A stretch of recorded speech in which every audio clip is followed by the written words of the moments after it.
এই মাত্র এখানে টাকাগুলো রেখে গেছি। আমার টাকা কোথায়? আমি তো কোনো টাকা দেখি নাই আম্মা জান। ভালো মতো আমার টাকা ফেরত দিবি, নয়তো আমি পুলিশ ডাকবো, পুলিশ এনে তোরে মার খাওয়াবো। এত বড় অন্যায় করেন না, আমি টাকা চুরি করিনি আম্মা, আমি জানি না কিছু। এখনো সময় আছে, আমার টাকা এখন বের করে দে। টাকা কোথায় রাখছিস তুই? কি একটা বয়স্ক বাবার বয়সী মানুষকে হাত তুললি? বাবা তুমি বুঝতেছো না, মাঝে মধ্যে এরকম চাকর বাকরদেরকে একটু শিক্ষা দিতে হয়, তা না হলে ওরা মাথায় ওঠে। আর তুমি তো কিছুই জানো না, আমি এখানে টাকা রেখে গেছি, আমার টাকাগুলো নিয়ে গেছে। এখানে কিছু টাকা পড়েছিল, আমি ভেবেছিলাম এই টাকা আমি এখানে রেখেছি, জানতাম না এই টাকাটা তোর। এনে নে টাকা। কি হয়েছে তোমার? মন খারাপ করে বসে আছো কেন? এমনি কিছু হয়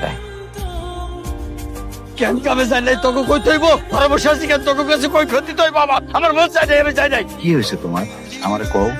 আমি ওই চৌধুরী বাড়ি তার কাজ করতে যাবো। কিছু হয়েছে আমারে খুলে বলো না বাবা, প্লিজ খুলে কও। সেদিন কি ব্যাপার রবিন, চিৎকার চেঁচামেচি করছি কেন? আপনার অহংকারী মেয়েকে ডাকেন, তার আজকে একটা বিচার হবেই। সে আমার বাবার গায়ে হাত তুলছে। আচ্ছা আমরা গরিব বলে কি মানুষ না? আমাদের কোনো মান সম্মান নাই, আমাদের দাম নাই? আচ্ছা এই ছোট লোকের বাচ্চা, এটা ভদ্র লোকের বাড়ি, এই বাসায় ঢুকে তুই এরকম চিৎকার চেঁচামেচি করতেছিস কেন? এটা কোনো বাজার না। এটা বাজার না, না বাজার না এটা। তো বড় সাহস, তোমার ধাক্কা দিলি?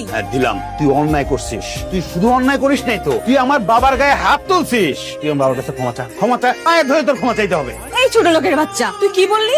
আমার বাড়ির চাকরের কাছে আমি মাফ চাইবো? তো বড় সাহস, তুই আমার গায়ে হাত তুলছস? হ্যাঁ তুললাম, আর একবার আমার হাত ওঠার আগে আমার বাবার পায়ে ধরে ক্ষমা চাইবি, না হলে কিন্তু আমার হাত কিন্তু আবার উঠতেই থাকবে। বাবা রবি, তোকে অনুরোধ করতেছি, আর ম্যাম সাহেবের লোক লাগিস তো তুই, আমার কাছে ক্ষমা চাইতে হবে না। এই অহংকারী মেয়ে, নিজের কি ভাবো? হ্যাঁ শোনো, তুমি যত টাকালা লোকই আর অহংকারী হও, এই যে তোমাদের বাড়িতে কাজ করে এই লোকটাও কিন্তু একজন মানুষ। সে গরিব হইতে পারে, কিন্তু গরিবরা কি মানুষ না? সে আমার বাবা, এটা তার বড় পরিচয়। আমি বেঁচে থাকতে আমার বাবার এক বিন্দু অপমান আমি সহ্য করবো না। সরি, আমাকে মাফ করে দেন। ঠিক আছে। আর টাকার গরম দেখেন না, টাকার গরম কিন্তু বেশি দিন থাকে না। যত অহংকার করবেন মনে রাখবেন অহংকার কিন্তু পতনের মূল। চলো বাবা। তুই কাজটা মোটেও ঠিক করিস না, সবসময় তোর মাথা গরম হয়েছে, এর জন্য তোর কিছু বলতে চাইছিলাম না। শোনো বাবা, আমি যা করছি একদম ঠিক করছি।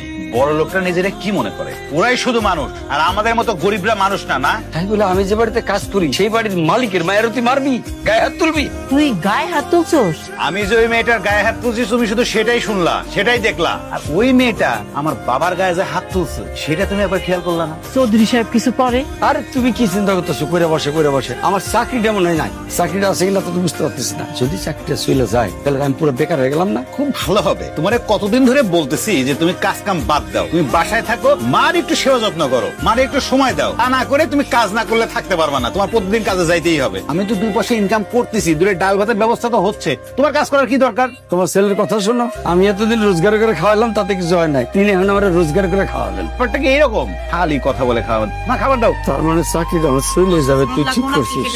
চাকরি গেলে আলহামদুলিল্লাহ, আমি চাই না তুমি আর চাকরি করো। আজ কলেজে যাবি না তুই? হ্যাঁ যাবো তো, তুই দাঁড়া, আমি রেডি হয়ে আসতেছি। না।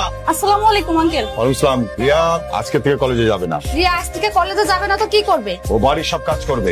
আমি বাড়িতে কি কাজ করব? ঘর পরিষ্কার করবি, রান্না বান্না করবি, এসব করবি। বাবা আমি কি এগুলা পারি? কখনো করছি?